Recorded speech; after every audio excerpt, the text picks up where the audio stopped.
muchísimas gracias a todos por acompañarnos. Qué maravilla tener este auditorio repleto. Esperamos que puedan disfrutar, aprender, actualizarse en este congreso, 11º Congreso de la Salud, que ha comenzado hoy y se va a prolongar hasta el día sábado. Tendré el privilegio de poder acompañarlos en varias ocasiones, así que es para mí un gusto estar aquí y mucho más con el invitado que hoy me acompaña.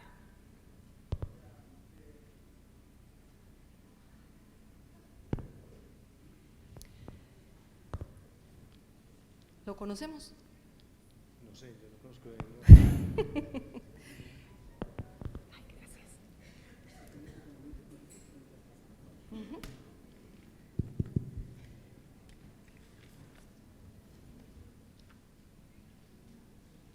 Aquí están los apuntes, porque ya sabes que Sí, claro. Toca. el diablo es puerco.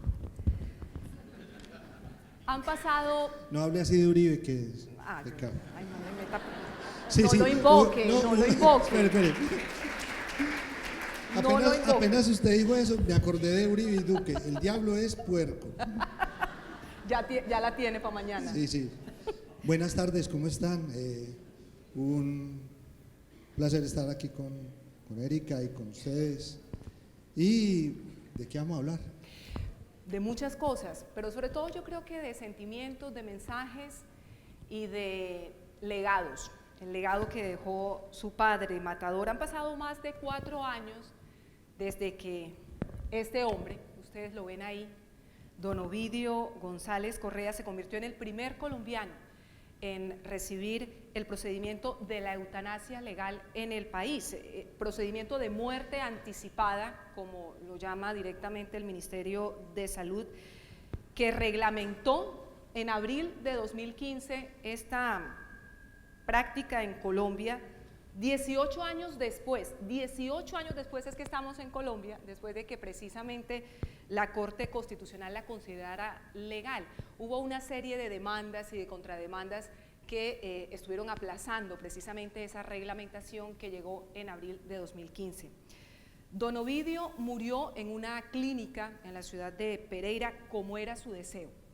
Él había expresado de manera pública que quería que la gente que estaba sufriendo enormemente como él estaba sufriendo, porque padecía un cáncer reincidente, un cáncer incurable en su rostro que se lo había desfigurado totalmente, pues él quería que la gente supiera que tenía un derecho, el derecho de morir dignamente.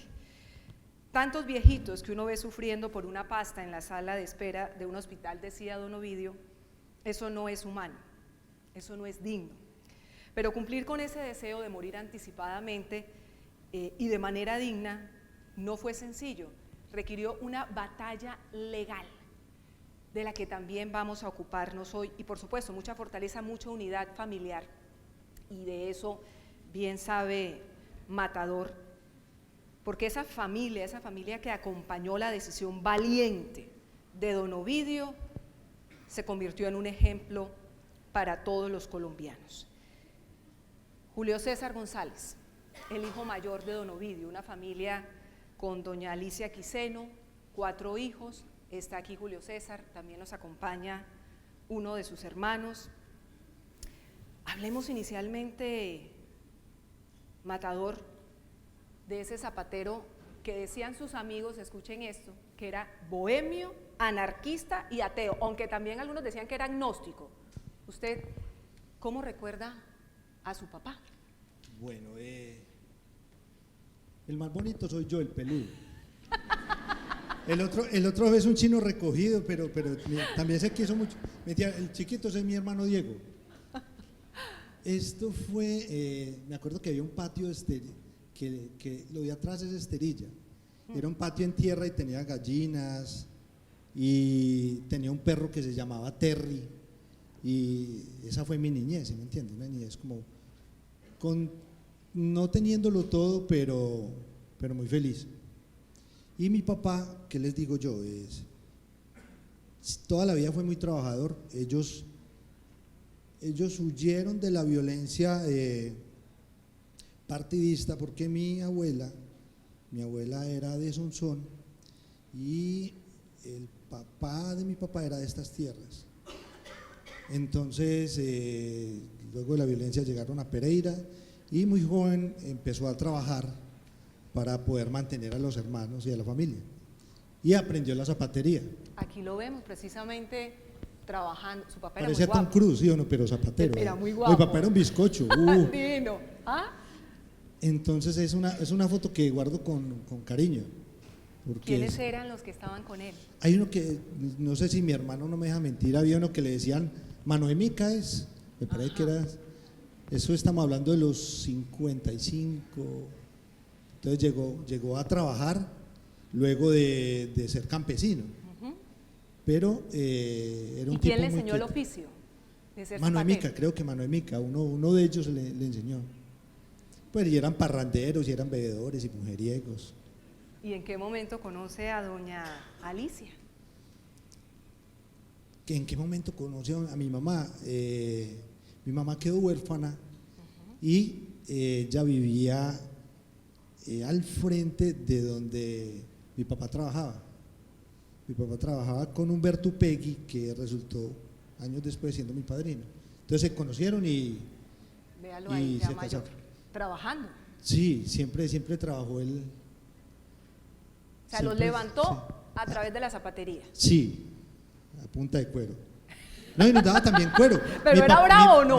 Mi papá era de un temperamento muy No templado. parece, no parece. No parece, ay, mija, a mí me dio mucho garrote. Pero porque se portaría bastante mal. Sí, eso dice mi mamá. ¿Quién es ella? Ella es mi sobrina Laura. Y entonces aquí está, hace como 15 años se compraron una pequeña finquita muy bonita, pues nada ostentoso, pues piscina, no una finca en arco. Que ahorita los turistas van a decir, no, es que Matador tiene una finca en arco y tal. Sí. Bueno. Sí, expropiémosela. Salud Hernández dijo pues que yo era el hijo del mono Jojoyo y que mentira, no. Entonces como venía del campo, ¿Recogían café? ¿O para qué no, son moras, esas moras, canastas? porque Moras. es una temperatura en ese momento muy fría. Entonces, moras, y le gustaba mucho los fines de semana irse a enterrar, lo mismo que mi mamá, a llenarse de tierra, todo. Y esa era la vida de él. Le gustaba el campo y le gustaban los animales. Sí, Ovidio es el de acá, la otra es una chiva. Pues habrá gente que va y se confunde. Mi papá en ese momento pesaba 84 kilos y era un tipo no muy alto. Y era absolutamente feliz, dicharachero, Sí, le gustaba. entregado a la vida, traguito. ¿no? Sí, sí. Fumaba. Fumó en un tiempo, a veces lo dejaba, a veces no, pero un tipo con un temperamento muy recto, como eran nuestros viejos. Para criar a 4 muchachos, porque es que son 4. A 4 gamines. No diga eso, vea, Sí, por sí, ahí sí, anda a el 4. hermano. ¿sí? No, él no me deja mentir, él también es gamín. Y ustedes vivían en ese momento en la ciudad. Sí, nosotros vivimos siempre casi en el centro de Pereira. Es una zona muy bonita en la que vivimos, porque pasó de ser una zona residencial, estrato 4, a una zona comercial, y ya después se puteó literalmente porque vinieron los puteaderos, los ladrones, los jíbaros, los sicarios, pero era una época muy bonita porque la vida de uno era en la calle, y uno aprendía, las cosas de la vida las aprendió uno en la calle. Y por eso a Don Ovidio le tocaba hacer Sí, claro. bien duro, bien No, recio con donde estos no muchachos hubiese sido para que no así, se no. portaran, no se perdieran, mejor dicho. Muchos de mis amigos los asesinaron por la Claro. época. Usted dirá, uy, qué Norte del buenas Valle, relaciones. los carteles del norte del Valle, Sí, tantos sí, fenómenos delincuenciales y de mafia. Exacto. Pero eran felices. Sí, pues yo no envidio a estos chinos de hoy en día, antes me da pesar, porque uno antes era muy feliz con muy pocas cosas. Hoy en día, si el chino no tiene una tablet, se deprime. La unidad familiar se construía en torno a su papá, a don Ovidio, a doña Alicia, a ese tiempo que pasaban juntos. Y otra vaina, era una explotación infantil, a uno no le tocaba ayudar en la casa a las labores, ya sea arreglar cocina, barrer, trapear, ayudar atender en el almacén, porque mi papá tenía el almacén de zapatos, en todo lo que tenía que ver con la manufactura de los zapatos. Y eran felices, y era una familia, sin lugar a dudas, una familia del eje cafetero que disfrutaba precisamente de esas cosas tan maravillosas que tiene el campo, mire, en la finca, con el sancocho. Ahí mi mamá me merece una peluqueada, porque había una tía que le decía que se parecía a Fausto, y ella se y ella se emputaba, pero bueno. Oiga, qué buen paseo, los paseos de olla. Ahí estamos desmontando la finca, pues la compramos desmontada y el parche era ir todos los fines de semana a bolear machete. Pero ya ustedes estaban grandes, más o Sí, menos. sí, ya estamos hablando de hace 13 años, 14 años. Y eso fue una inversión familiar, entre todos se pusieron de acuerdo. No, es el trabajo de mi papá y mi mamá.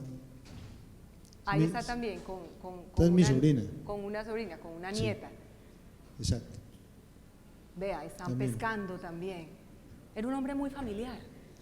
Sí, sí, sí, yo creo que realmente el ejemplo empieza por casa. Es que realmente las nuevas generaciones, las nuevas familias le están dejando la educación de los valores al colegio. Y entonces se está perdiendo este tipo de cosas. La gente hoy en día sale a trabajar, ve a sus hijos dormidos y cuando llegan sus hijos están dormidos. Sí, esa es una reflexión muy importante que todos los padres deberíamos tener en cuenta. Don Ovidio González Correa quedó convertido en esto. Luego de la reincidencia del cáncer. Sí, le dio un cáncer aquí ¿Cuándo se lo maxilofacial. diagnostican por primera vez, Natalia? 2010. 2010 y lo operan en el 2010. Pasa alrededor de 12 días en sedado y ya se va recuperando con quimios, tuvo muchas quimios, muchas radios, pero nunca, él siempre iba a pie y se devolvía a pie a las quimios. No, hay gente que le da muy duro a mi papá. Mi papá tenía, yo creo que, aunque uno lo ve flaquito ahí, el espíritu seguía igual. Recio. Sí, En ese primer diagnóstico de cáncer, en esa primera lucha que da contra la enfermedad, ¿sufrió? sí, claro.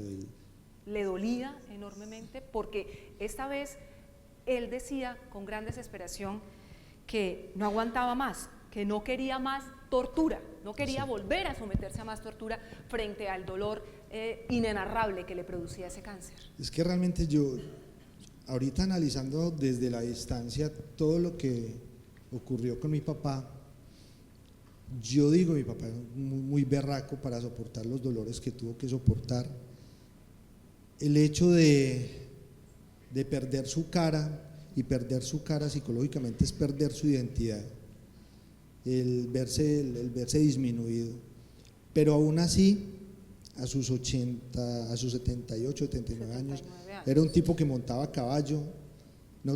Mi mamá le regaló un caballo carretillero que rescató de la calle y este huevón se montó, parecía un niño con una moto y entonces el caballo lo Ahí está. aporreó. Sí, eso sí, el caballo es el de abajo, el de arriba es mi papá. Y él iba feliz en su caballo, Sí, vea, sí, sí, no. sin montura y sin nada. Ahí. Así era él, y entonces lo tumbó, le abrió la cabeza y a los 2 días estaba otra vez en la finca feliz. Entonces, realmente el espíritu de él nunca se quebrantó.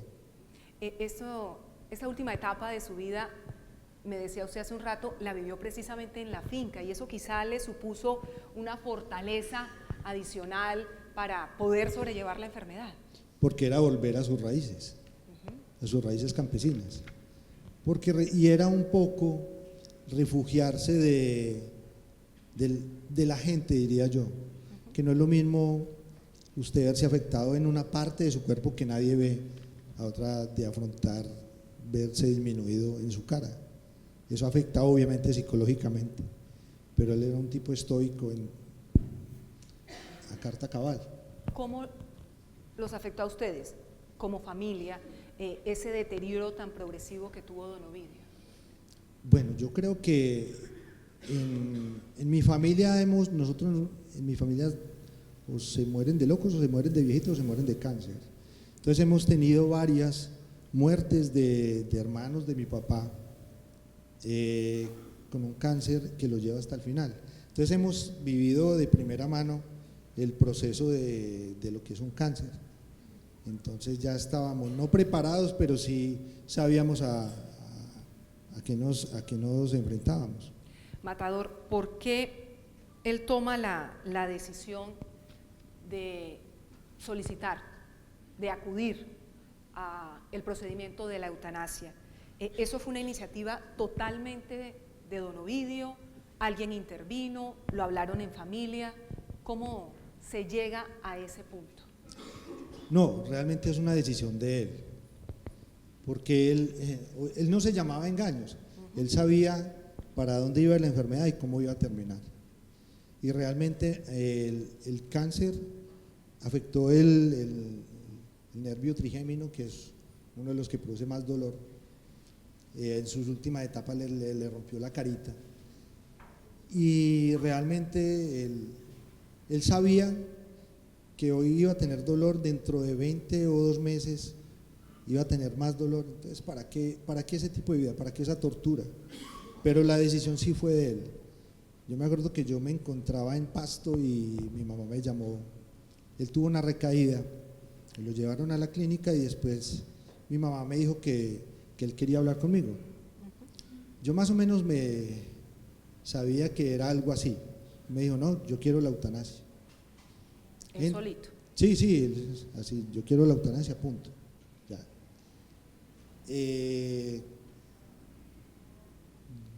Nosotros averiguamos en ese momento no sabíamos que la eutanasia era ya legal en Colombia, y acudimos al doctor Quintana, sí. Gustavo Quintana, que ha practicado muchas eutanasias, yo creo que más de 300, liberando a la gente de un dolor. Realmente, y obviamente en una delgada línea que tocaba lo legal. Me acuerdo que el doctor Quintana, cuando hablé con él me dijo que la eutanasia era un gran acto de amor, nunca se me olvida eso.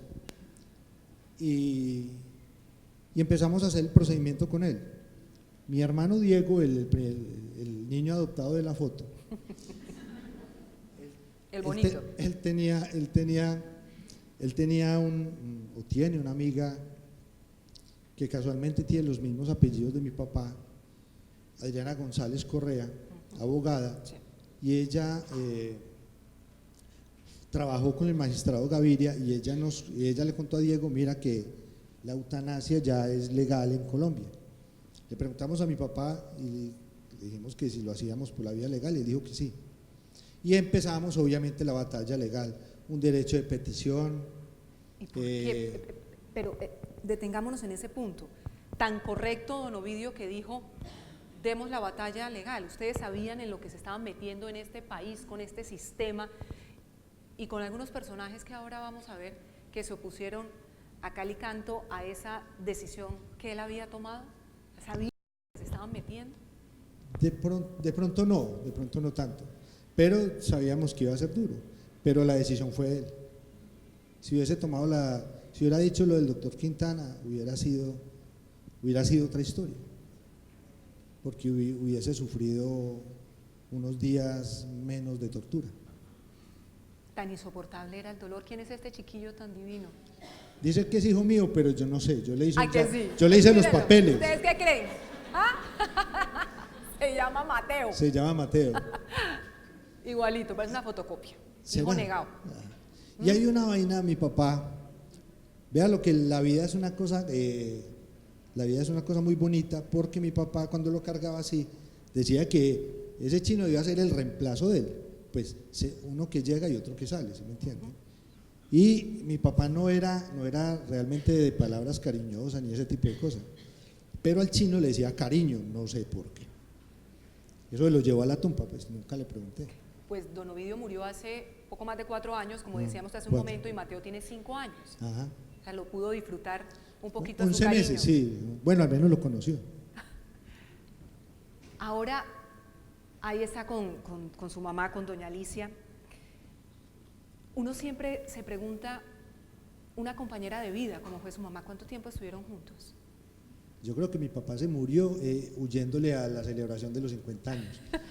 Sí, yo creo que más bien, en serio, Por unos meses no cumplía el 80 y no cumplían 50 años de casados, pero realmente el soporte de mi papá era mi mamá, o lo fue mi mamá. ¿Nunca se opuso?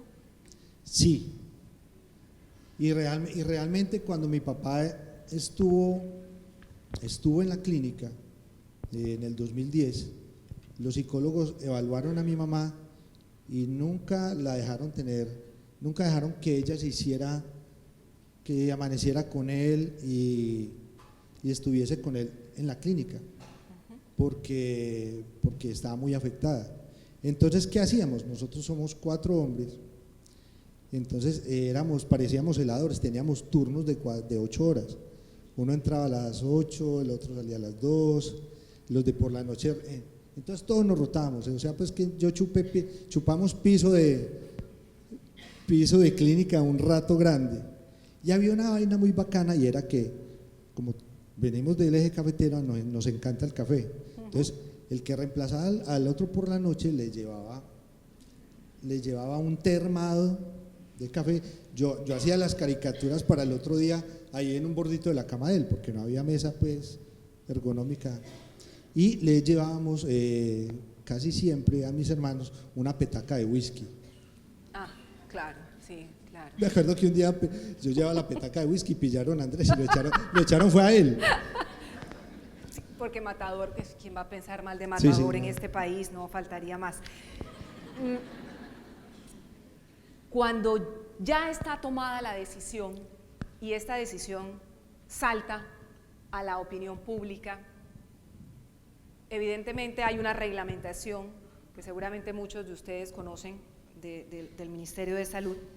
Evidentemente había que nombrar una comisión, ¿no? Una comisión que hiciera como toda la evaluación, un comité para que se determinara. Eso llega a la Clínica Oncológica de Occidente. Clínica, sí, Oncólogos de Occidente.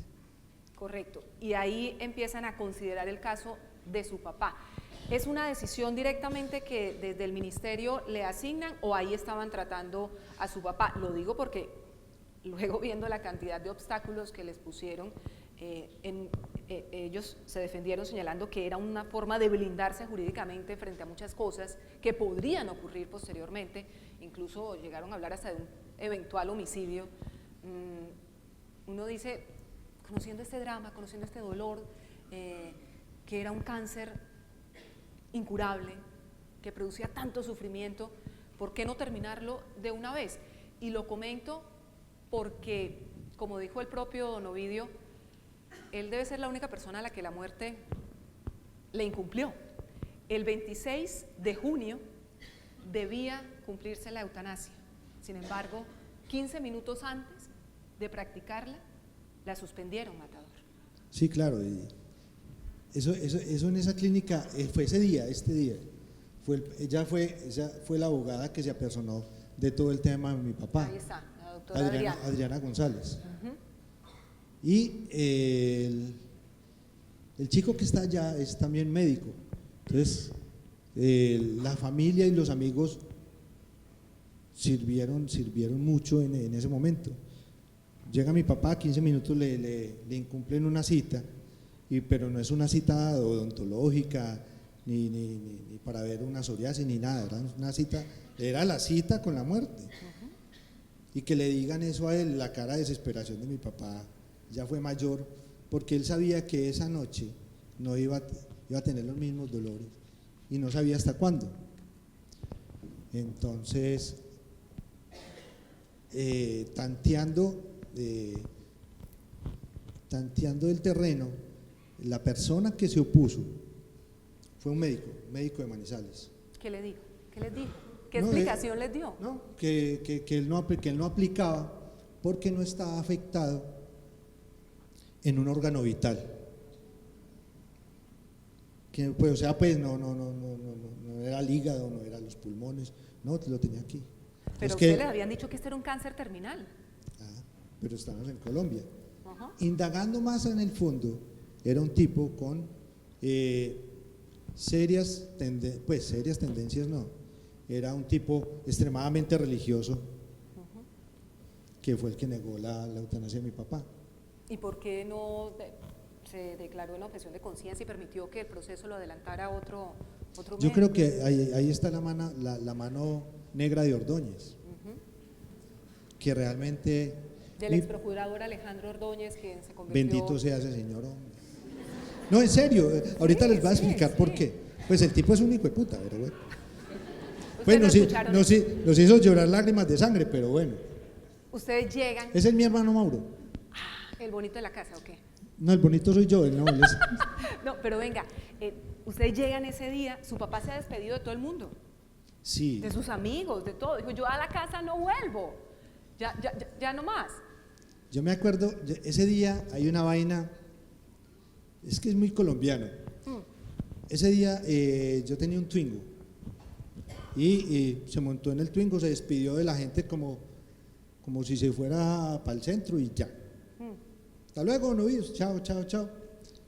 Ese día jugaba Colombia y Argentina. Y mi papá, todo el mundo alegre, celebrando pues antes del partido, porque ese día perdió Colombia. Y mi papá iba para su cita, iba tremendamente tranquilo. Uno de los fotógrafos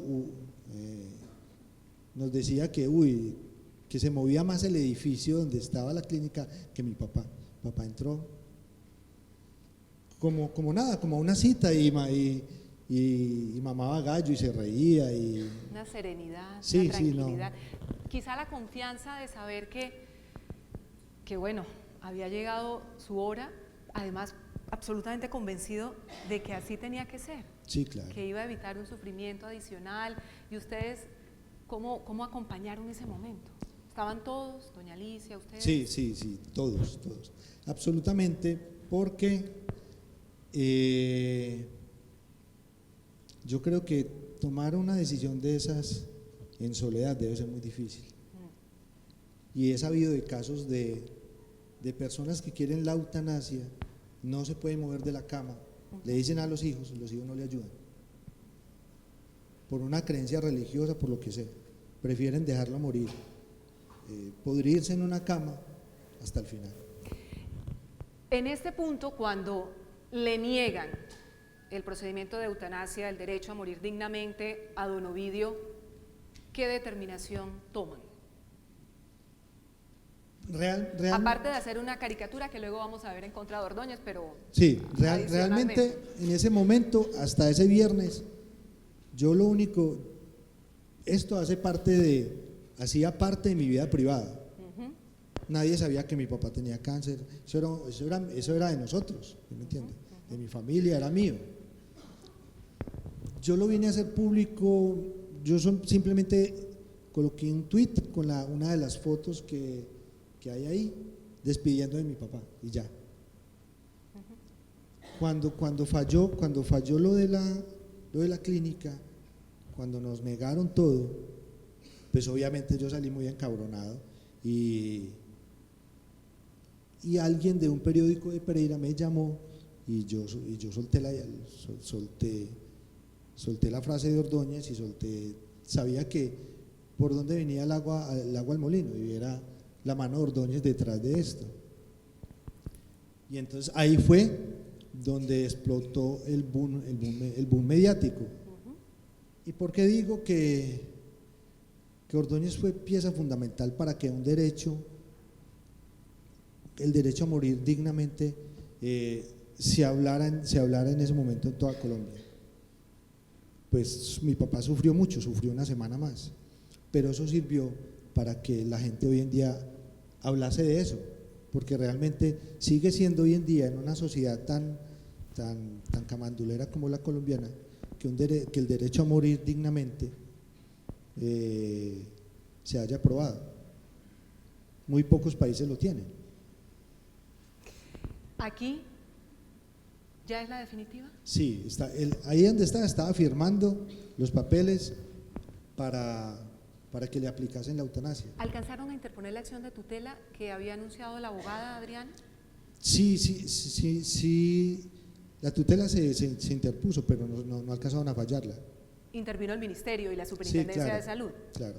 Es más, Ordóñez envió una comisión de la Procuraduría a ejercer presión a la clínica y a la juez que tenía la historia clínica de mi papá.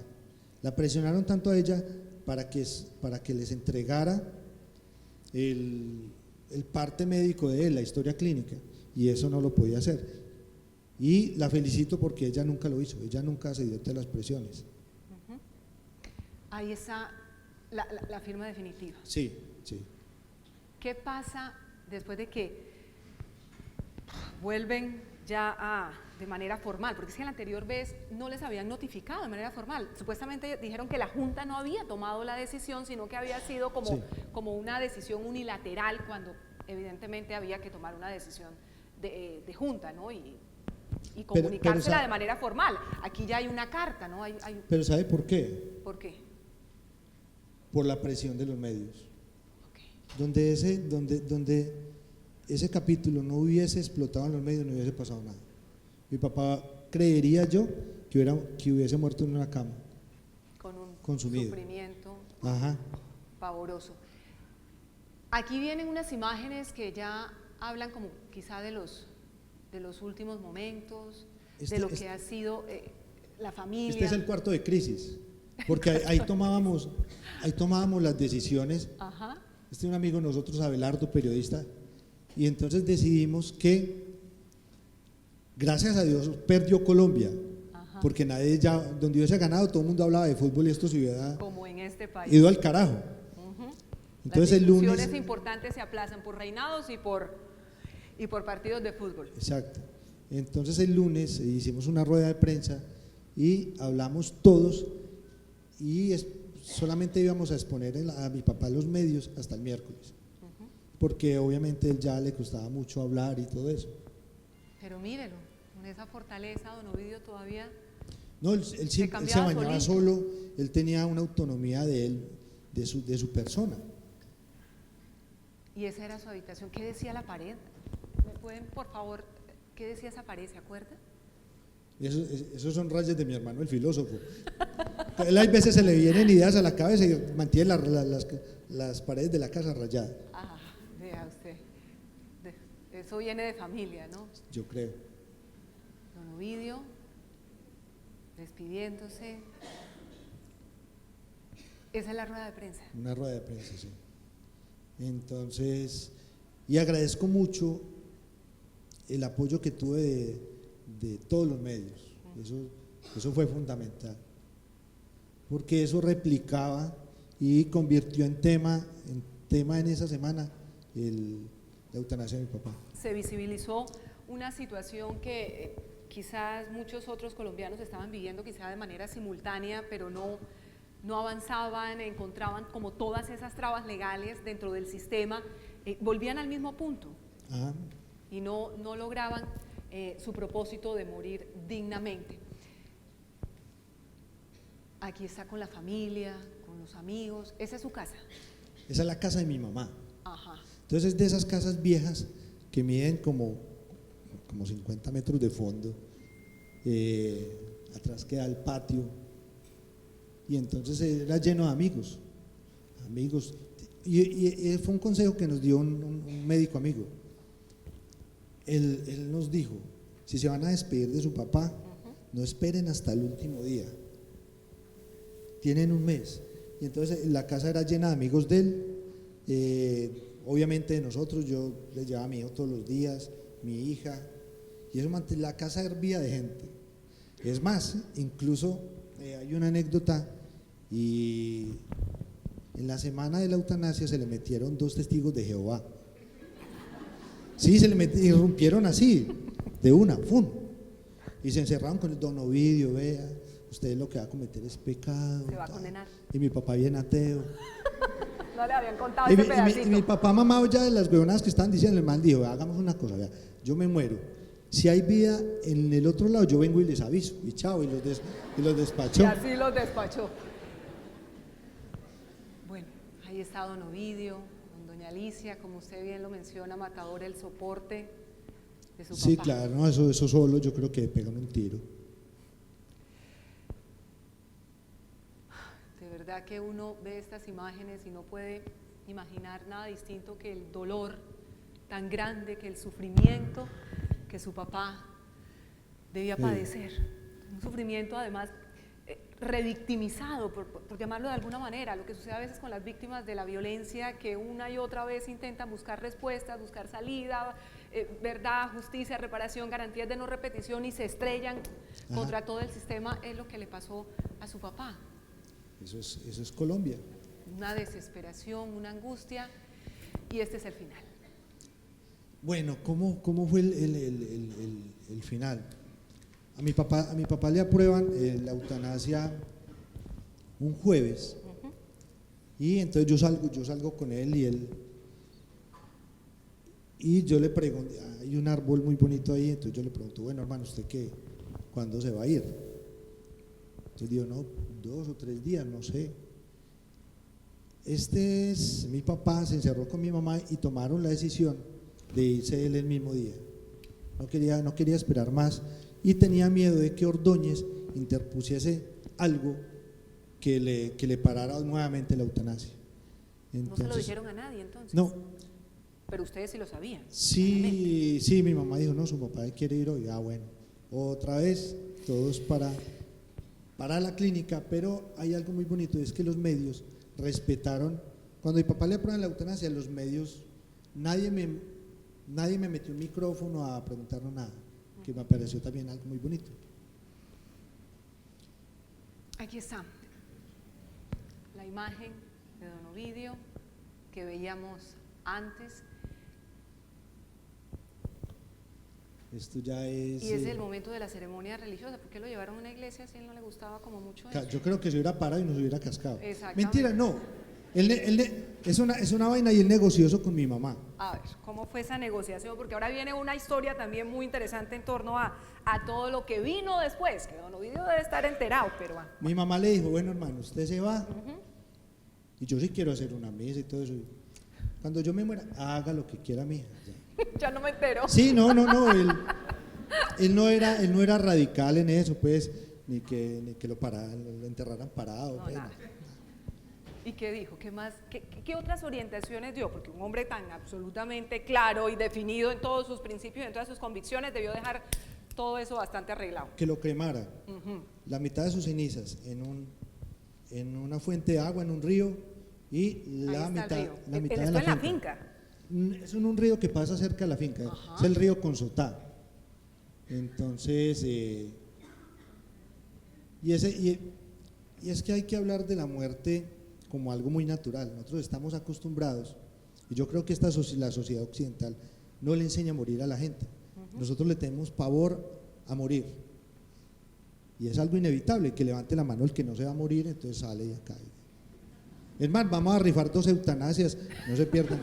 Al final del Congreso. Al final del Congreso. Desde hoy y el sábado lo hacemos, lo esperamos. Yo creo que dentro de unos años va a ser así, ay, me quedó una eutanasia, para mi abuela, tran. ¿Y cómo fue esto? Uno dice, bueno, me organizo con la familia y vamos a ir a enterrar la ceniza de mi papá, a lanzarlas al río, como era su deseo, como era su última voluntad. Ese día hay una vaina yo creo que nos lo inculcó él, el sentido del humor a pesar de las adversidades, a pesar de lo que sea. El alma que ríe, un alma que sepa reír nunca muere. Exacto. Y entonces ese día llevamos hasta el perro, y el perro tiraron la mitad. Lucas. Sí, la mitad de las cenizas las tiramos al río, se tiró Lucas, se tiró mi hermano, eso se volvió un merequetengue. Ya aquí es en la finca, mi mamá compró un arbolito de naranjo, esa es mi hija que está más pequeña, Sara,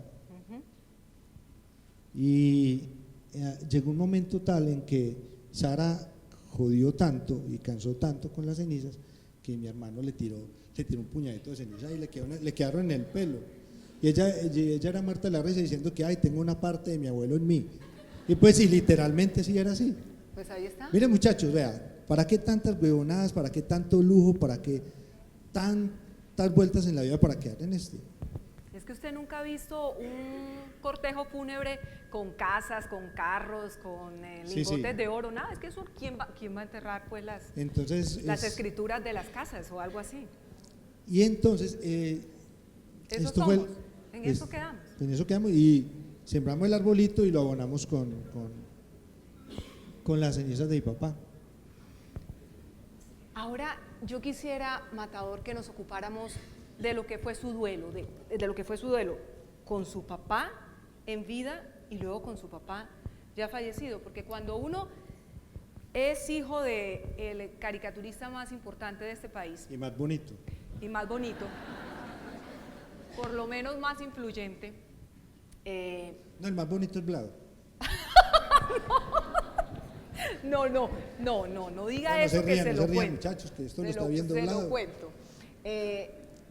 Usted expresaba a través de lo que sabe hacer también ese dolor, esa frustración, esa rabia, pero también ese amor de hijo hacia don Ovidio. Le aprobaron la eutanasia. Me muero por viajar.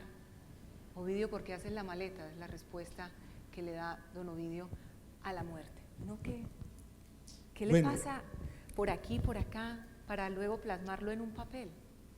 A uno siempre en las entrevistas le preguntaban cuál era la caricatura más emblemática de uno. Y uno siempre dice, no, uy, la primera o esta que me pasó tal. Desde hace 4 años, las caricaturas mías preferidas son la serie de caricaturas que hice esa semana y que me las publicaron en el diario El Tiempo defendiendo a mi papá.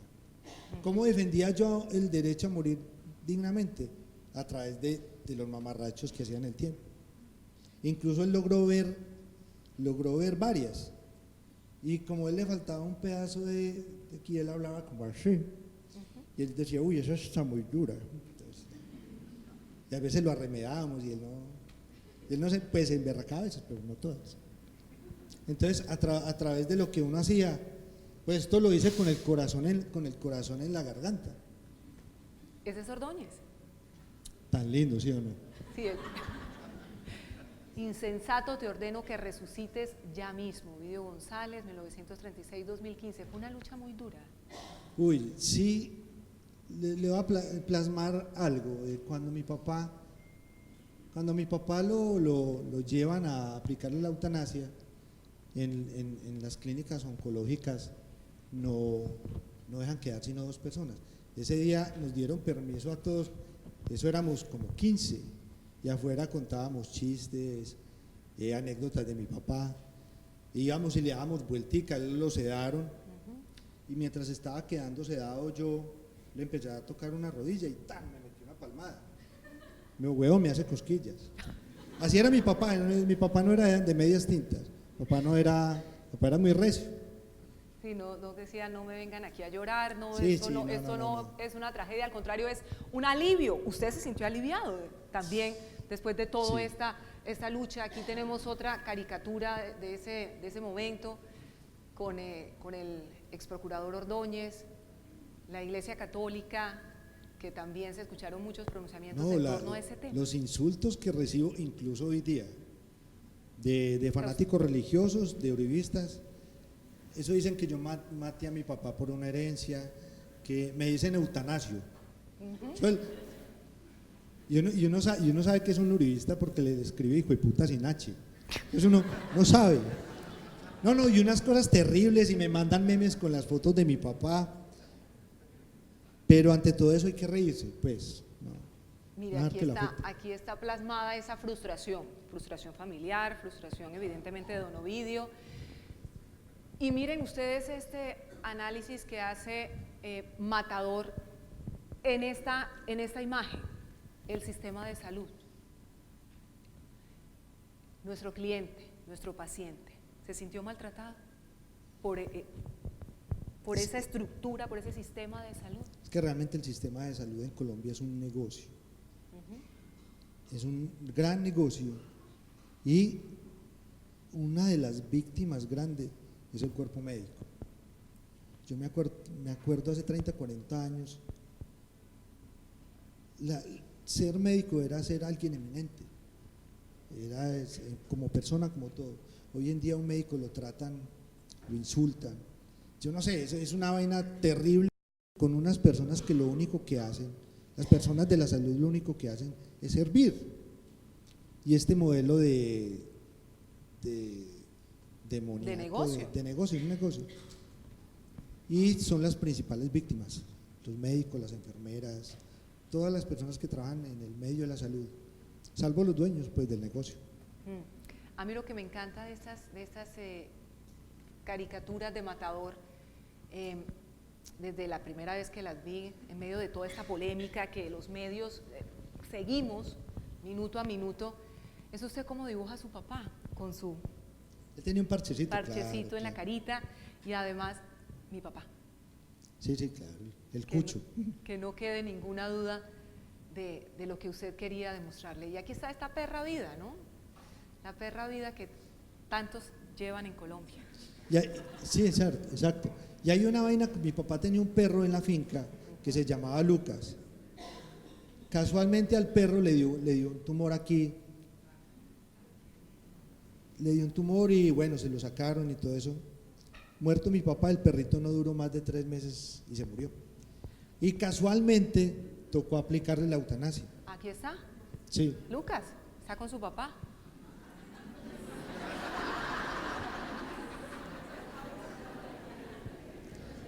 Entonces yo tengo, Lucas. Lucas, sí.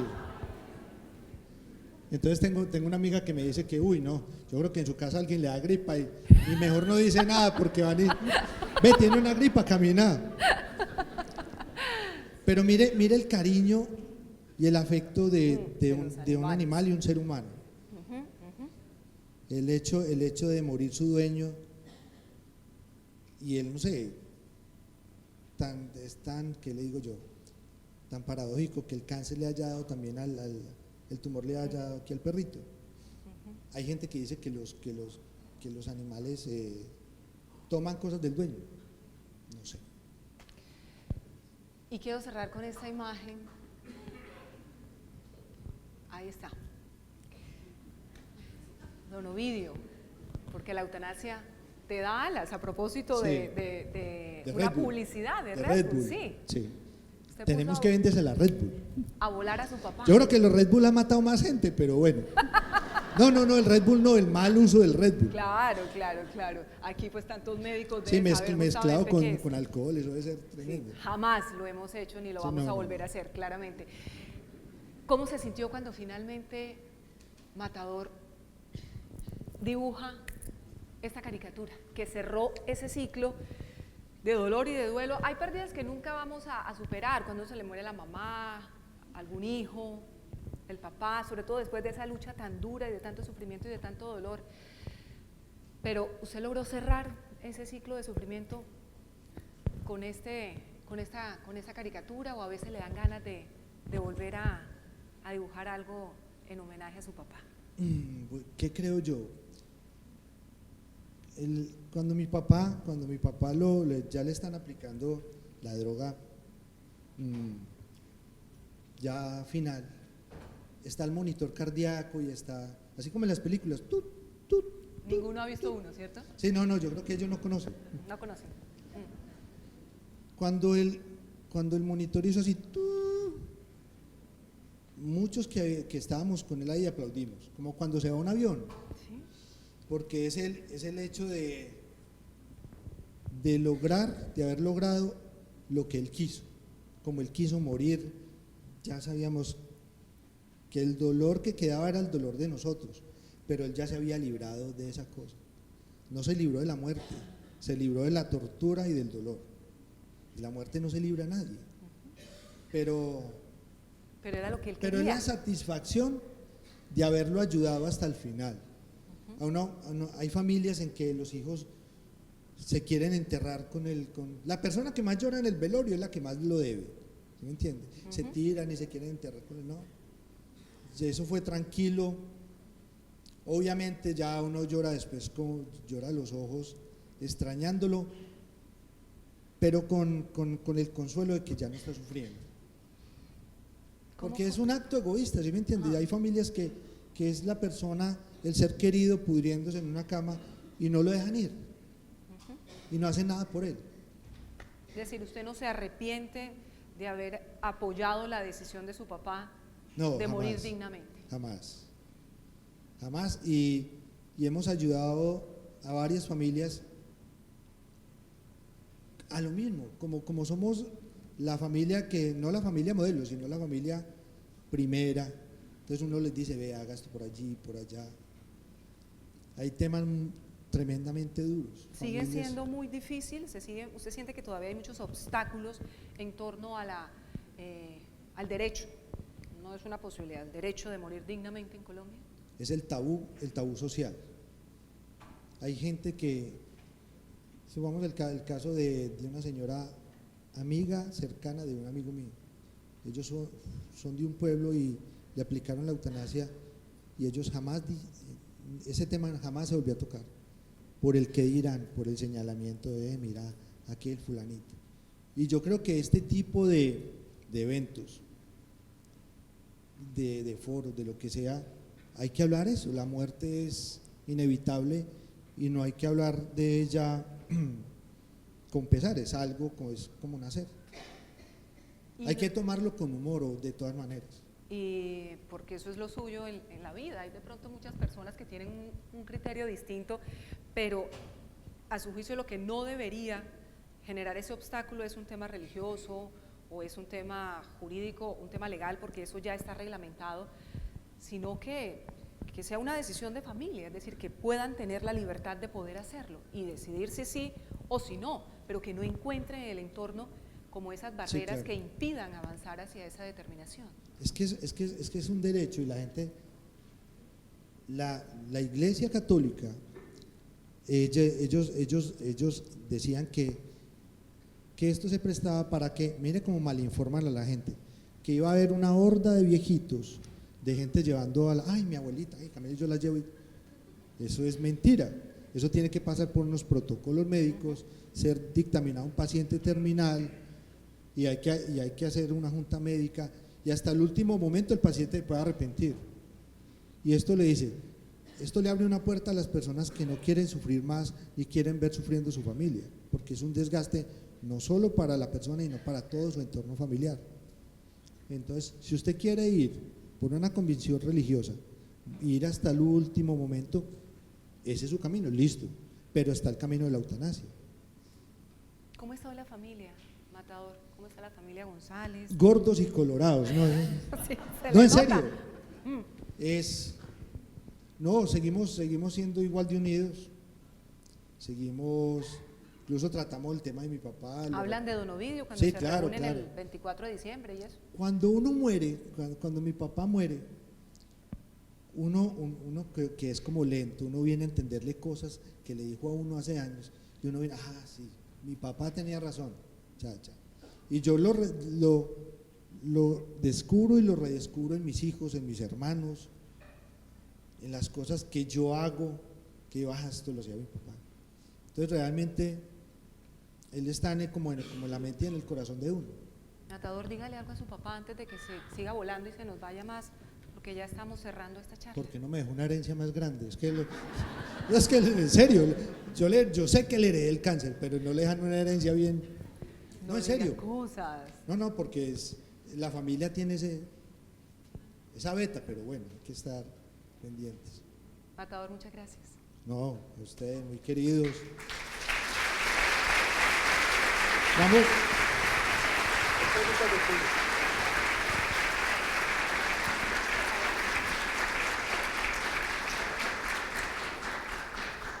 En este auditorio donde hay tantas personas que de manera tan generosa se han quedado a escucharnos y sobre todo a escucharlo a usted, no sé si hay alguien que quiera hacerle una pregunta a Matador,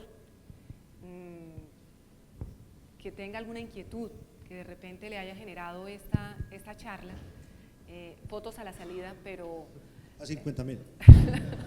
para redondearlo del regreso a la casa, pero si alguien quiere formular alguna pregunta, es el momento.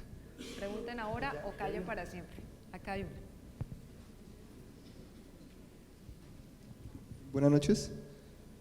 Quisiera preguntarte, hay una pregunta que se quedó en el público de pronto esperando algo de respuesta más profunda, era la percepción que tenía tu madre cuando supo por primera vez que él quería eutanasia, ¿sí? O sea, ¿cómo lo afrontó, cómo lo tomó? Porque era el soporte vital de tu padre. Ya después, pues, en toda la historia sabemos que pues ya lo asimiló, me imagino que ya lo aceptó con un poco más de calma, pero al principio, ¿cómo fue ese escenario? Bueno, muchas gracias por la pregunta. Mi mamá es que es una vaina tremenda. Mi papá, ateo, y mi mamá es una mujer de fe, creyente. Ella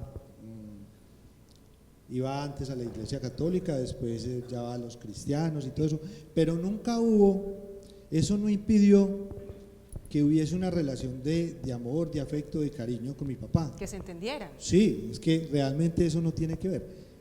Entonces, al principio mi mamá me decía a mí, dígale a su papá que no haga eso.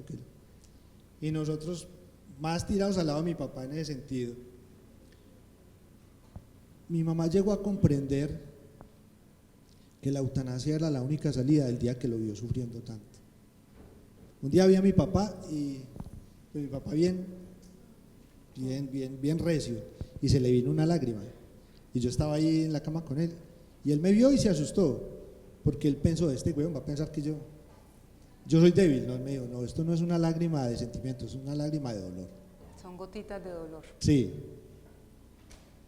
Estando más joven me hubiera dado en la jeta, pero no te... Sí, así eran los papás de antes. ¿Qué hago? Sí, pero a veces eso también se agradece viendo cosas que pasan por ahí. ¿Alguna otra pregunta más? ¿Alguien que quiera allá en aquel Todos tienen lado? hambre, qué pecado, ¿no? ¿Sí? Para que todos puedan escuchar.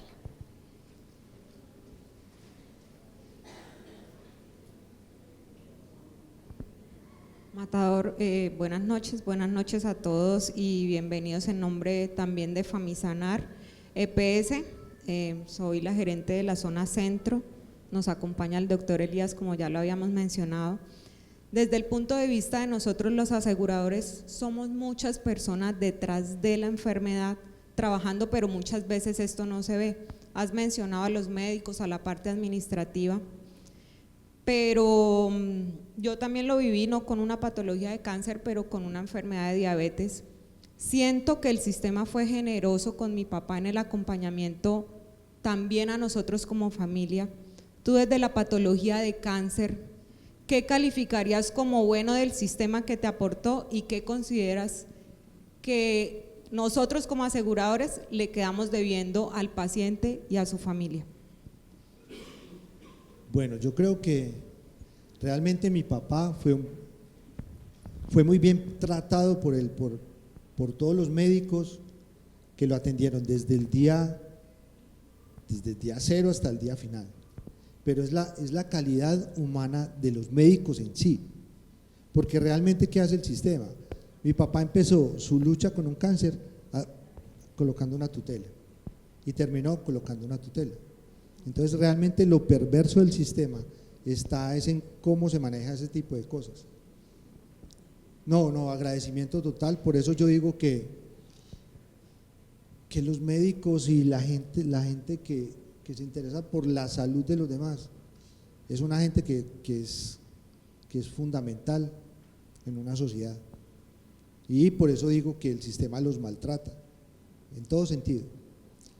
¿Qué quedó faltando? No, yo creo que el tema legal, el tema de demorar las citas, ese tipo de vainas, genera mucha incertidumbre en alguien que tiene cáncer. Y si una cita, yo me acuerdo, mi papá se murió y nos llamaron a los 8 días a decirle que le habían aprobado una quimioterapia, una radioterapia. Suele pasar. Pues yo le dije que obviamente él no podía ir, que lo excusara. Pero eso pasa, ¿sí me entiende? Tenía un obstáculo de Sí, marca mayor. que no podía ir, pues en ese momento no estaba. Pero yo creo que hay una cosa que se llama el ensañamiento quirúrgico.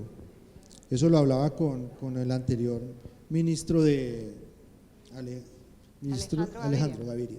Hoy rector de la Universidad de los Andes. Hay las clínicas, antes no se veía eso, hoy entregan el cadáver impresentable, lleno de rotos, a un paciente que ya se va a morir, le alargan, no una vida, porque eso no es vida, le alargan su tormento 2 o 3 meses más. ¿Y por qué? ¿Por qué? ¿Por un tema del modelo de negocio? Puede ser un tema de modelo de negocio, porque usted imagina que la gente, ¿cuánto factura una persona al sistema de salud 2 o 3 meses en una clínica? Eso es tremendo. Pero no estará también la decisión de vamos a tratar de buscar una salida, de buscar que pueda tener algún tiempo más de vida, o definitivamente No, hay que respetar la voluntad en el caso de los enfermos terminales. Sí, sí, a mí me parece que el enfermo terminal esto es muy bonito porque le da al enfermo terminal una herramienta para acabar con su sufrimiento. Es que es su vida, es una decisión de él, que es ahí donde están los derechos del individuo. Aquí han surgido más preguntas. Dos. Bueno. Más que pregunta es felicitar a Matador por la forma natural de su exposición, porque tocó temas de ética, de moral, científico, de derecho, de funcionarios públicos, en un país que tiene todos los problemas que conocemos. Muchas gracias. Interesante la forma, los que hemos tenido la oportunidad de asistir a muchos congresos en la vida, interesante. Un punto, ese enfoque de la charla suya, la hacen así con juventud y con niños. Es un tema delicado. La cuestión es que, como dice la canción de Serrat, eso no se dice, eso no se hace, eso no se toca. Pero realmente el derecho a morir con dignidad debería cobijar los niños. A nosotros nos llegó la historia de una niña de un bienestar familiar que tenía cáncer. Y a ella no la cobijaba en ese momento, o no la cobija el derecho a morir con dignidad. Entonces un niño hay que dejarlo morir hasta el final, pues obviamente con cuidados paliativos, pero yo creo que este derecho debería cobijar a toda la población. Es más, tengo un tío, también fue zapatero, borracho, se cayó, se dio en la cabeza contra un andén, se broncoaspiró y está postrado en una cama incluso desde antes de mi papá morir. Para él no aplica la eutanasia. El tema de los niños, aquí ha generado también un gran debate en el país. Se está tratando de reglamentar, pero evidentemente es mucho más complejo porque hay una serie de normas que tienen que cumplirse dependiendo de la edad del niño, porque no es lo mismo si tiene 3 años o si tiene ya más de 14 y demás, pero el caso, el doctor Gustavo Quintero ha realizado procedimientos de este tipo a menores de edad, evidentemente por solicitud de sus propios padres. Cuando hay niños que están sufriendo, sí, tienen claro, una situación, él alguna vez hablaba con él y sí, ha reconocido que evidentemente es algo terrible, pero que es una decisión de los propios padres al ver el sufrimiento de sus hijos. ¿Teníamos una pregunta final allá? Bueno, muy bien. Es una cuestión de humanidad, simplemente. Sí, a eso iba, porque lo hablábamos con Matador, el sentido de humanidad compartida que todos debemos tener. Podemos tener evidentemente creencias religiosas o posiciones personales, pero sin lugar a dudas el tema de la compasión es clave que pueda ser considerada en un escenario como este, ¿no? Padecer con el otro es lo que muchas veces no tenemos en cuenta a la hora de juzgar con severidad una decisión de este tipo. Hay que ponerse en los zapatos de las personas que toman una decisión tan dura, tan difícil. Pongámonos, yo les invito ya al cierre de esta charla a ponernos en los zapatos de don Ovidio, de ese hombre rozagante, lleno de vida, feliz en su finca. que se vio convertido en un despojo en el momento de su muerte, con un sufrimiento inconmensurable, con un dolor enorme. Todos amamos la vida, como decía Matador, pero en esa condición no vale la pena para muchas personas seguir viviendo. Correcto, mejor dicho. Matador, muchísimas gracias, me No. encanta verlo. A todos ustedes y a Erika, muchas gracias. Muchas gracias, muy buenas noches a todos.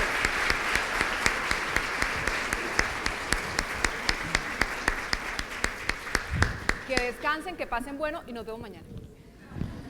A Matador, Tranquilos que ya viene el frisbee, tranquilos.